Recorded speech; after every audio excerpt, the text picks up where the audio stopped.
تولوا عنه وقالوا معلم مجنون إنا كاشف العذاب قليلا إنكم عائدون يوم نبطش البطشة الكبرى إنا منتقمون ولقد فتنا قبلهم قوم فرعون وجاءوا رسول كريم ভাই, পবিত্র কোরআন পড়লে আমরা দেখি সেখানে নবী আদম আলাইহিস সালাম আর ইব্রাহিম আলাইহিস সালামের কথা বলা হয়েছে, যেমন আদম আলাইহিস সালামের পৃথিবীতে আসা অথবা ইব্রাহিম আলাইহিস সালামের সন্তান হওয়ার সুখবর।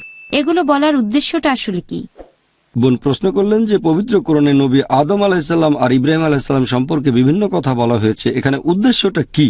উদ্দেশ্য সামগ্রিকভাবে কোরআন হচ্ছে আল্লাহ সুবহানাহু ওয়া তাআলার নিদর্শন, আয়াতের সমষ্টি, আমাদের পথ নির্দেশনা। অনেক নবী রাসূলগণের কথা সেখানে বলা হয়েছে যাতে আমরা অতীতের কথাগুলো জানতে পারি, তখনকার দিনের মানুষ কেমন ছিল, কিভাবে আল্লাহর বিরোধিতা করেছে বা নবীকে সাহায্য করেছে, এগুলো থেকে আমরা শিক্ষা নেব। আমাদের পথ নির্দেশনা, এই সবকিছুই হিদায়া, পথ নির্দেশনা।